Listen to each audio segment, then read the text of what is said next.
A Guerra dos 6 Dias. Documentário. Junho de 1967. O Oriente Médio parecia um barril de pólvora prestes a explodir a qualquer momento. O clima entre o recém-formado Estado de Israel e as nações árabes estava cada vez mais tenso. O presidente do Egito, na época, Gamal Abdel Nasser, liderava uma coalizão com seus aliados principais, Síria, Jordânia e Arábia Saudita. O desejo de Nasser era varrer Israel do mapa. Por isso ele fez aliança com os 3 países mais próximos, Síria, Jordânia e Arábia Saudita, formando assim a RAU, sigla que denomina República Árabe Unida. Além disso, Nasser, contou com o apoio de mais algumas outras nações, sendo elas Iraque, Kuwait, Argélia, Sudão, somando um total de 8 nações. O Egito estava bem equipado, com armas fornecidas pela então União Soviética, centenas de tanques blindados, centenas de aviões de guerra, tais como os temidos MiG-21.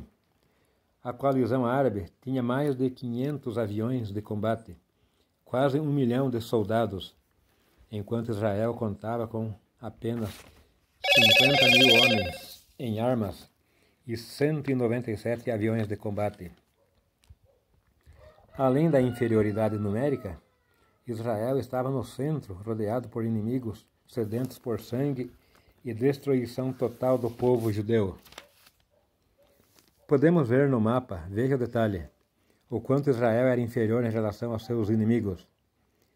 Essa pequena mancha em azul no mapa era Israel, enquanto a parte verde representava os países árabes. A probabilidade de Israel vencer essa guerra era de 1% contra 99% em favor dos árabes. Os árabes possuíam armas russas. Israel tinha armas americanas e francesas, como os aviões Mirage. O presidente egípcio, Gamal Abdel Nasser, buscando um motivo para iniciar a guerra, fechou o Estreito de Tirã, um canal que era usado por Israel para ter acesso ao Mar Vermelho, por onde era transportado petróleo e outras mercadorias. Aumentando a provocação, Nasser posicionou cerca de 100 mil soldados na península do Sinai, fronteira com Israel, apoiados por 900 tanques blindados. Israel, sentindo-se ameaçado, tomou uma decisão: atacar primeiro. No dia 5 de junho de 1967, às 7 horas da manhã, a pequena força aérea israelense, com pouco mais de 100 aviões, decolou para o tudo ou nada. Sobrevoando o mar Mediterrâneo em baixa altitude, para escapar dos radares egípcios, bombardearam as bases aéreas e praticamente quase toda a aviação de guerra do inimigo. Os egípcios foram pegos de surpresa nesse ataque relâmpago, porque eles não esperavam que Israel teria coragem de tomar a iniciativa de atacá-los.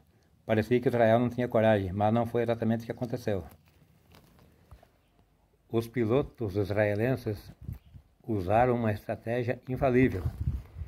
Eles decolaram e voaram sobre o mar Mediterrâneo, bem abaixo do nível normal de voo, sobrevoando a baixa altitude. E assim eles conseguiram invadir o Egito pela retaguarda. Aí invadiram o espaço aéreo egípcio e pegaram toda a aviação egípcia de surpresa. Os aviões estavam ainda no solo. Bombardearam os aviões, destruíram muitos aviões e também as bases aéreas. Cerca de 300 aviões do Egito foram destruídos nesse bombardeio, entre 7 horas e 10 horas da manhã do dia 5 de junho de 1967. Isso causou um golpe mortal no Egito. Eles ficaram sem poder decolar porque as bases aéreas foram bombardeadas também. Os aviões que estavam no solo não tinham como decolar. Comentou-se até na época que os pilotos egípcios estavam tomando café a essa hora, 7 horas da manhã, quando Israel invadiu o espaço aéreo egípcio e causou aquele bombardeio devastador. Não houve chance de defesa, nenhum avião pode ser combatido. Israel cumpriu a tarefa, bombardeou toda a aviação egípcia.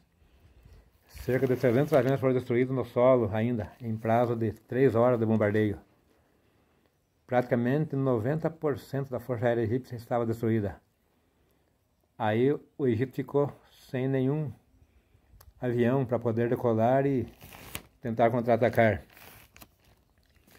Aí nesse meio tempo também o exército israelense, aproveitando, avançaram sobre o deserto do Sinai, cruzaram a fronteira e pegaram o exército egípcio de surpresa em pleno deserto do Sinai. Houve uma fuga desesperada dos soldados egípcios. O presidente Nasser, vendo que estava perdendo a guerra em poucas horas de bombardeio, ordenou que suas tropas se retirassem do deserto do Sinai. Mas a retirada foi desastrosa, eles estavam desorganizados. Aí muitos soldados egípcios foram mortos pela artilharia israelense, outros morreram de fome e sede no deserto, ficaram perdidos em pleno deserto do Sinai. O Egito perdeu milhares de soldados em praticamente 2 dias de combate. Aí nesse meio tempo Israel mandou um aviso ao rei Hussein da Jordânia. Esse que vocês veem no detalhe aí. O rei Hussein queria entrar na guerra. Ele não sabia o que estava acontecendo do outro lado. Aí o governo israelense mandou recado para o rei Hussein da Jordânia que não entrasse na guerra, que se mantesse neutro e não entrasse porque iria sobrar para ele também. Mas o presidente Nasser, até hoje não se sabe porquê, usou de uma estratégia que não dá para entender. Ele mandou recado para o rei Hussein dizendo que Israel estava perdendo a guerra, que o Egito estava massacrando o exército israelense, o que era uma mentira, porque o Egito perdeu a guerra em 3 horas de bombardeio e o Egito já perdeu a guerra.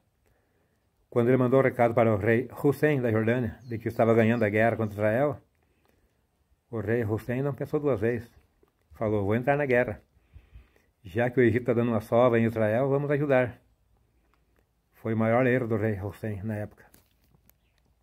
Ele atacou Israel ali pelo lado de Jerusalém, que na verdade metade de Jerusalém era da Jordânia naquele tempo ainda. Hussein atacou as forças israelenses, mas foi rechaçado. Israel bombardeou também a aviação jordaniana no solo, destruiu toda a força aérea da Jordânia. Aí ficaram os egípcios e jordanianos sem poder reagir.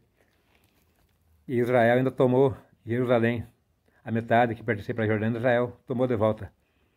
A cidade que sempre foi deles, do povo judeu. Tomou de volta, expulsou os jordanianos, destruiu toda a aviação da Jordânia. E lá pelo norte a Síria também participou do ataque, apoiada por soldados iraquianos e outros aliados que vieram de longe também. Mas também não deu certo. Israel conseguiu também expulsar os sírios, tomou as colinas de Golã, que pertencia para a Síria na época. Até hoje Israel não devolveu essas colinas para a Síria, porque é uma colina de muita importância, porque ela possui muitas nascentes de águas potáveis, o que é uma coisa muito rara no Oriente Médio. A água lá é mais cara do que petróleo. Tem mais valor do que petróleo, a água doce no Oriente Médio, porque lá só tem água salgada. Muitos mares, muito deserto. Israel tomou então as colinas de Golã da Síria, expulsou os sírios, empurrou eles para dentro do território da Síria e derrotou todos os exércitos inimigos da época. Os sírios passaram o maior aperto, tiveram que fugir. Depois tentaram uma invasão, entrando através do Rio Jordão, através de balsas com tanques para atacar Israel. Mas as balsas não resistiram aos pesos dos tanques e afundaram no Rio Jordão. Dezenas de tanques sírios foram para o fundo do Rio Jordão. O prejuízo foi grande. O que aconteceu, na verdade, é algo inexplicável. Diz que o exército sírio se retirou e largou tanques, armamentos, tudo lá para que Israel tomasse posse. Não levaram nem os armamentos. A fuga foi tão desesperada. Assim como aconteceu com o exército egípcio também, quando receberam a ordem de retirada do presidente Nasser, eles fugiram do deserto do Sinai e largaram toda a artilharia, todo o equipamento de guerra lá no deserto. Não levaram nada. Não se sabe por que até hoje o motivo. Mas, examinando profecias bíblicas, nós sabemos por que Israel ganhou essa guerra, porque eles não tinham nenhuma chance. Era 1% contra 99%. Mas vou colocar aqui 2 citações bíblicas para esse assunto. Mas por enquanto vamos encerrar a parte da guerra. Aí no 5º dia de guerra, 6º dia de guerra, Israel aceitou um pedido dos árabes para fazer um assinado de paz. Só que Israel expandiu. Vocês veem no mapa aí o quanto Israel expandiu. De territorinho pequeno que eles tinham, avançaram. E foram muito longe, tomaram bastante terras do povo.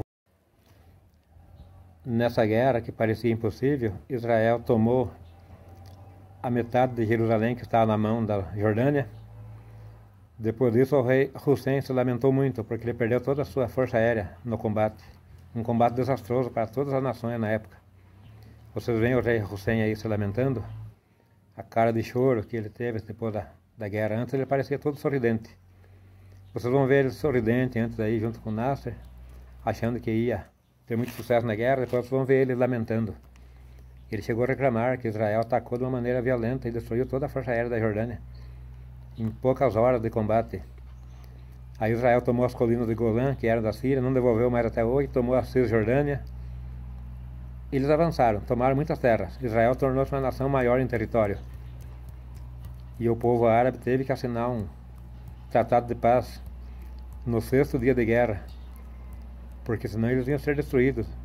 Eles queriam varrer Israel da face da terra, eles queriam empurrar Israel para o mar, mas ia ser o contrário, eles que seriam varridos.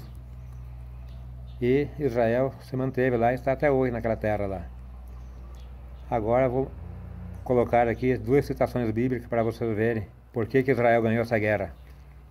É uma promessa de Deus de que essa guerra seria ganha pelo Estado de Israel mesmo. Vou mostrar para vocês aqui e vou encerrar meu documentário, mas vocês podem pesquisar essas coisas no YouTube. Procure por Guerra dos 6 Dias. Vocês vão encontrar muito material falando dessa guerra. Uma coisa tremenda. E eu tinha na época 14 anos, me lembro até hoje. Meu pai ligou ao rádio de manhã, 7 horas da manhã, estava dando noticiário internacional extraordinário, dizendo que Israel estava avançando sobre territórios inimigos e levando de eito. Parecia um bando de gafanhoto. Pense bem, Israel com apenas 50 mil soldados, pouco mais de 100 aviões, derrotou quase 1 milhão de soldados inimigos, destruiu toda a aviação aérea do inimigo. Eles perderam aviões, perderam tanques. Aquilo foi milagre de Deus. Independente do que os comentaristas políticos dizem hoje ou analisam, não tem explicação para uma coisa dessas. Vou mostrar para vocês aí agora, no final, vocês vão ver o que acontece com o povo de Israel hoje e por que está acontecendo. Porque a Bíblia assim o disse. Vejam aí no detalhe, os soldados israelenses encostados no muro das lamentações de Jerusalém, lugar que eles não podiam entrar antes, porque era da Jordânia, eles eram proibidos de frequentar esse local sagrado. Agora eles estão aí sentados, descansando e comemorando a grande vitória. Perguntaram a um general israelense qual foi o segredo de terem ganhado a guerra. Ele pensou, olhou para cima e falou: foi o dedo de Deus que moveu essa vitória para nós. Isso é verdade. Vocês vão ver as citações bíblicas sobre esse assunto aí, cumprindo-se a risca.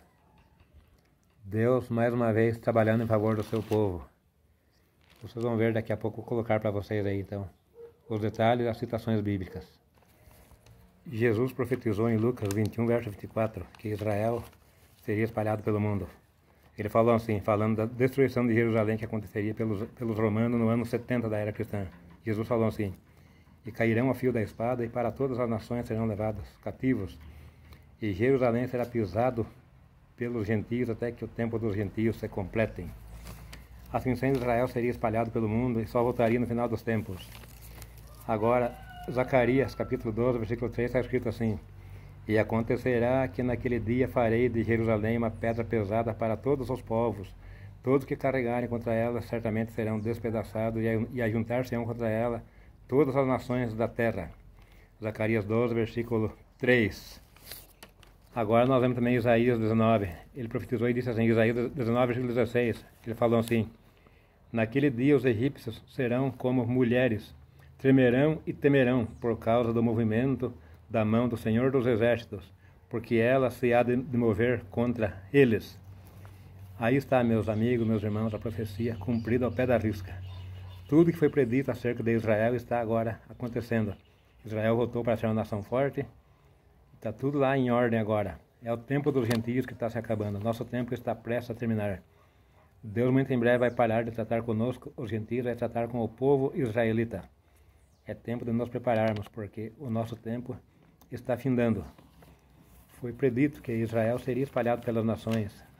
Lá no Velho Testamento houve várias profecias falando disso também, dizendo que Israel seria espalhado pelas nações da terra. O próprio Deus falou: espalhar-vos-ei por todas as nações da terra, mas depois vos trarei de volta para a vossa terra, que dei a vossos pais. Então isso é profecia bíblica, não tem como negar. Como que poderia uma nação tão pequena, tão frágil, ganhar uma guerra contra 8 nações fortes, todas bem armadas? Só poderia ser mesmo o dedo de Deus, como disse aquele general lá do exército israelense. Não tinha como afirmar que seria outra coisa. Não foi armas poderosas, nada. Foi o dedo de Deus que moveu Israel a ter essa grande vitória.